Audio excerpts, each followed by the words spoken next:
Bueno, volvemos con su revista sociocultural y como decíamos, hemos estado haciendo una valoración de los 4 años de gobierno que hemos tenido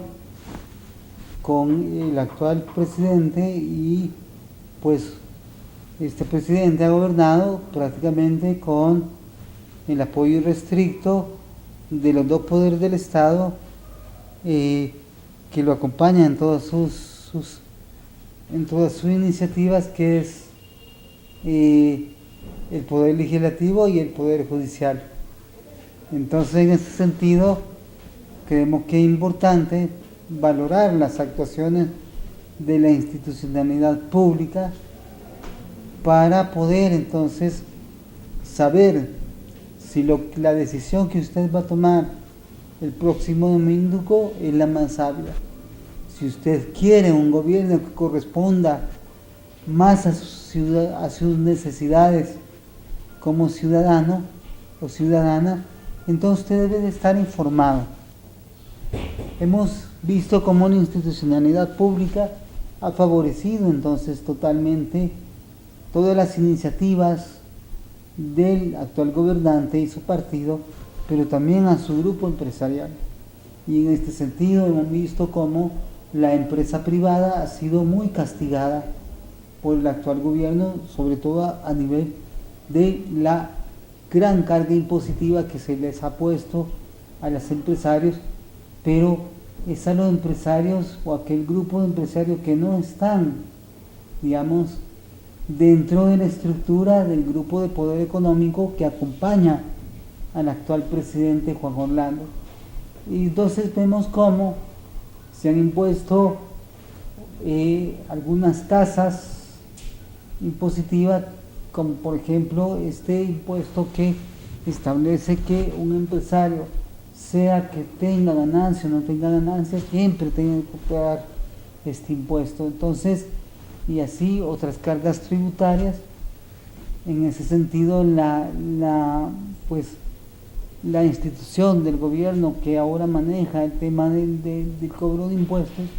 ha sido implacable con todos aquellos empresarios que no están dentro del grupo empresarial que apoya al actual gobernante, haciendo de esta manera un estilo de competencia desleal, puesto que miles de empresarios, pequeños, medianos y grandes empresarios, han tenido que cerrar sus negocios debido al acoso y a la constante agresión por parte de la institución encargada de cobrar los impuestos, que antes se llamaba la DEI, hoy tiene otro nombre, pero en la misma función. Además, vemos cómo este modelo económico del actual gobierno es también lesivo al concepto precisamente del capitalismo. El capitalismo es un modelo económico donde supuestamente los empresarios ponen su capital, lo invierten para crear empresas y poder hacer ganancias en un esquema de libertad o de comercio, pero también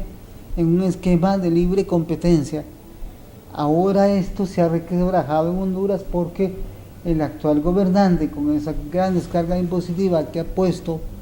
al empresariado que no está ligado a su sector de poder, ha ido de esa manera un poco deshaciéndose de la competencia en los negocios y dejando solo al grupo empresarial que le favorece. Hemos visto también cómo hay una actitud, digamos, en estos 4 años ha existido una constante agresión y una actitud muy violenta contra los organismos de derechos humanos, contra las organizaciones de sociedad civil, contra todos aquellos grupos especialmente vulnerados como son los pueblos originarios o pueblos indígenas. También han sido muy vulnerados los grupos campesinos, las mujeres organizadas, es decir, todo aquello que no corresponde al esquema o a los intereses del partido gobernante ha sido objeto de una agresión permanente. De hecho, en este escenario preelectoral hemos visto que el día de ayer y el día de hoy no se ha dejado ingresar del país un grupo importante de observadores que venían a poder verificar las condiciones de transparencia del proceso electoral, y además se ha expulsado a algunos medios de comunicación internacionales porque lo que se busca más bien es blindar el cerco mediático y no permitir que salgan al exterior informaciones que pongan en entredicho la la dinámica de estas elecciones que están signadas por la sombra del fraude electoral. Entonces, esta ha sido la tónica de estos 4 años. Además, ha existido una militarización de la sociedad hondureña, y esa militarización se ve más pronunciada ahorita a 2 días o 3 días de las elecciones generales, donde se ha desplegado el ejército por todo el país, dando la impresión que hubiese una guerra civil y no un proceso electoral. Hemos visto también cómo las condiciones de vida de los hondureños y hondureñas se han visto disminuidas. Es decir, los precios de la canasta básica han aumentado de una manera exorbitante. Ya decíamos que el desempleo es un problema permanente, pero también vemos cómo se ha marginado y se ha excluido sectores importantes de la población, como es la juventud. La juventud ha sido muy castigada por el crimen organizado y por la delincuencia común, y la juventud también ha perdido la oportunidad incluso de la participación política, puesto que una de las más grandes o más importantes denuncias que se han hecho es que en este proceso electoral quizás va a haber 1 millón de jóvenes que no van a poder votar debido a que el censo electoral no ha sido depurado. Frente a toda esta problemática que estamos exponiendo, ¿qué nos espera como país? ¿Qué nos espera como nación? ¿Y qué nos espera a nosotros, los ciudadanos y ciudadanas, si este sistema de gobierno continúa? Seguramente se va a profundizar el proceso de privatización. Es importante hacer notar que no solo Juan Orlando Hernández se está reeligiendo todo un modelo económico, y este modelo económico es precisamente el neoliberalismo, globalización o capitalismo salvaje, que se expresa en la disminución de las obligaciones del Estado. Es decir, el Estado se va despojando de sus obligaciones de brindar educación, salud, vivienda,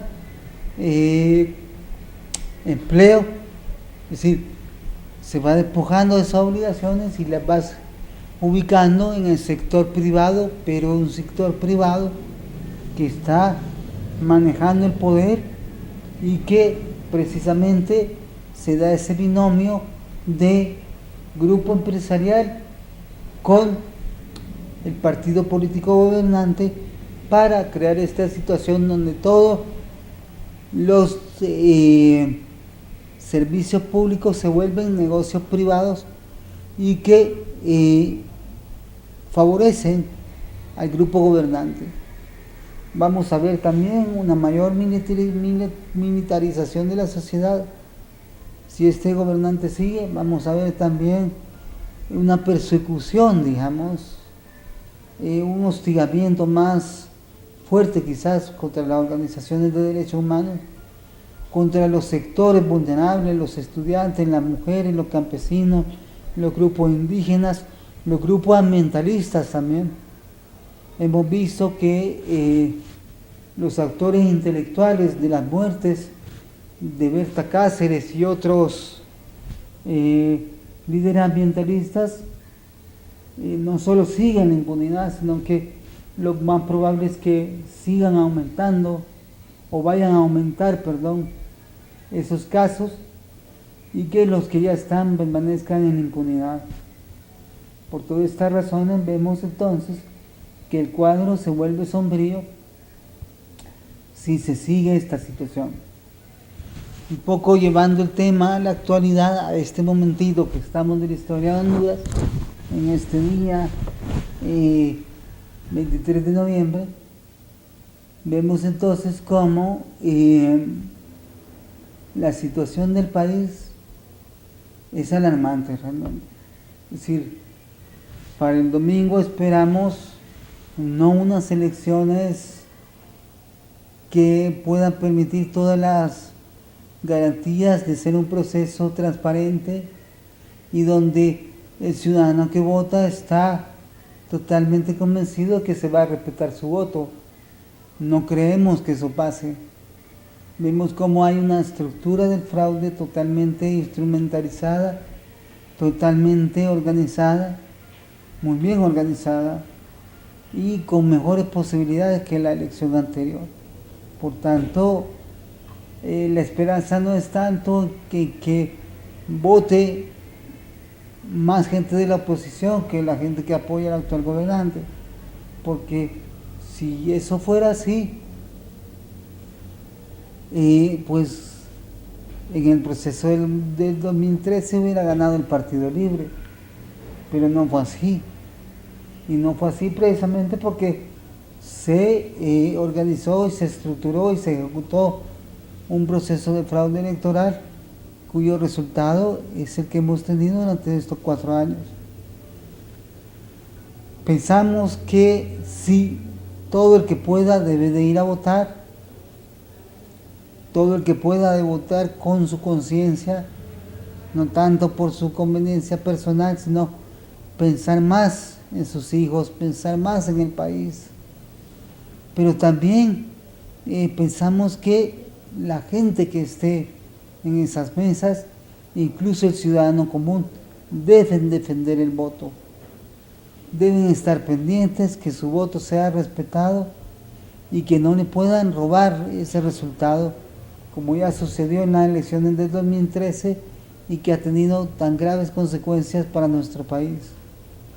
Entonces el llamado es pues que toda la población salga a votar, pero que también defienda su voto hasta el último momento, que esas actas que se pues elaboren al final del proceso electoral haya seguridad que contengan los resultados que hay en las mesas y que eso pues se luche por mantener para que no se pueda dar un proceso fraudulento. Vamos a ir con la otra pausa comercial y luego volvemos para poder despedir el programa.